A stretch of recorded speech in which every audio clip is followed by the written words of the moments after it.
I'll be honest with you, if you looked at my life during my 20s, you probably would have thought, this person has no idea what they're doing. But slowly, quietly, through small realizations and painful lessons that eventually started to stack up, and that shift it saved me. And you would have been right. If you're feeling stuck, overwhelmed, or like you're running in circles, this might be the reminder you need. By 25, you're supposed to be building a career, cultivating deep relationships, traveling the world, eating healthy, exercising regularly, learning about investments, and maybe even starting a side hustle. Oh, and be happy to. Don't forget that. Because even if it feels like a mess now, it doesn't have to stay that way. I numbed out with entertainment. I kept myself busy to avoid silence. I stayed in toxic situations because they felt familiar. And every time I tried to get serious about changing my life, I gave up as soon as things got uncomfortable. My phone buzzed with notifications I didn't want to check. I had bills due, messages unanswered, and a schedule packed with things I had no energy for. It felt like I was slowly sinking into a hole I didn't know how to climb out of. I was lost, confused, overwhelmed. What I needed was a moment of honesty with myself. And that night, for the first time in a long time, I sat in the silence and asked the one question I had been avoiding. Chasing things that didn't matter, avoiding the things that did. I didn't realize that I was drowning in the illusion of everyone else's success while silently convincing myself that I was behind, that I was failing, that I was somehow broken. I made decisions that hurt me, ignored opportunities that could have helped me, and repeated mistakes that I swore I'd never make again. From the outside, it looked like I was just drifting, no plan, no direction, no clue. Not to become a whole new person by next week. Just this. I would start paying attention. I was saying yes to things I didn't care about, and no to things that might have helped. I was living reactively, not intentionally. And I had no systems, no routines, no habits, no structure. My life was a collection of scattered choices without direction. And for a long time, I believed that maybe I just wasn't built for success. I had always felt busy, but when I tracked my days, I realized most of my time was being swallowed by distractions. Scrolling, overthinking, worrying, avoiding. So I started doing something painfully simple. Every morning I wrote down 3 things I needed to do. Just 3, not 15, 3, and I did those before anything else. That maybe some people figure it out early, and others are just late bloomers if they ever bloom at all. But somewhere along the way, something shifted.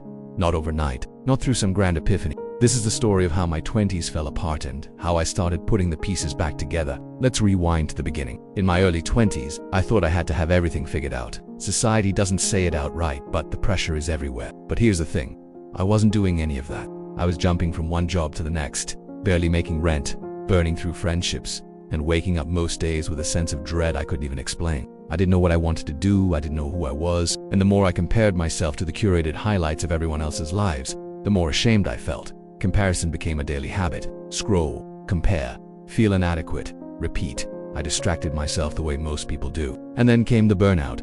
I remember one night vividly, sitting alone in a small apartment surrounded by empty takeout containers and laundry that hadn't been folded in weeks.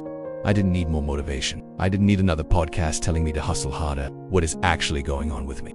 The answer wasn't dramatic, it wasn't a lightning bolt. It was more like a whisper. I was overwhelmed because I had no foundation.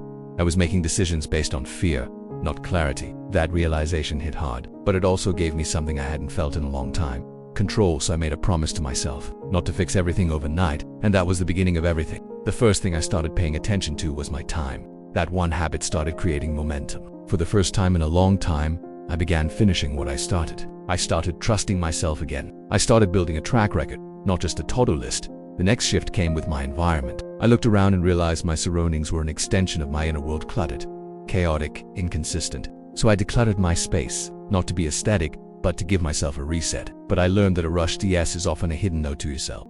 So I started creating boundaries. I stopped over-explaining myself. I started prioritizing rest, not as a reward for burnout, but as fuel for resilience. I realized I could only show up for others once I learned how to show up for myself. Every mistake turned into a story about how I wasn't good enough. But slowly, I started replacing those inner jabs with questions.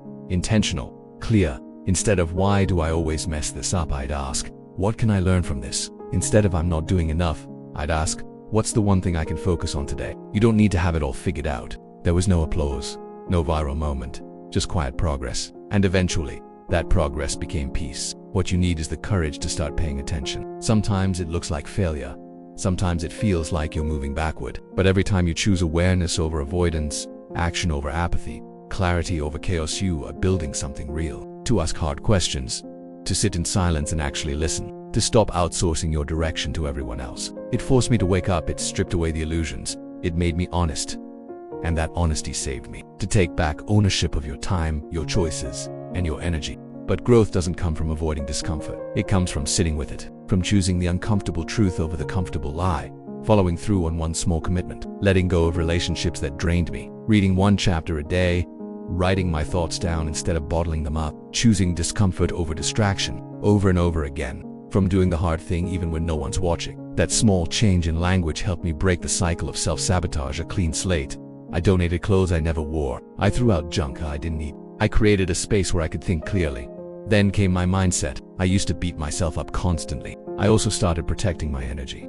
I used to say yes to everything out of guilt or fear of missing out. You're allowed to start over as many times as you need. What matters is that you keep coming back to yourself. Keep asking what matters. Keep choosing alignment over approval. Keep trusting that the messy parts are part of the masterpiece. But maybe the biggest change, the one that truly saved me, was learning to sit with discomfort. I had spent most of my 20s avoiding anything that felt hard. I ran from tough conversations. I numbed out emotional pain. I avoided challenges that might expose my weaknesses. So I started having those tough conversations with others. And with myself, I stopped blaming everyone else for my situation. I owned my part in the mess. That ownership gave me freedom, because if I had the power to make things worse, I also had the power to make them better. Little by little, I started becoming the kind of person I used to look up to. Not perfect, not fearless, but grounded. And here's what I've learned through it all. Your 20s don't have to be perfectly mapped out. You don't need a 5-year plan or a picture-perfect life. What saved me wasn't a dramatic transformation. It was a series of tiny shifts.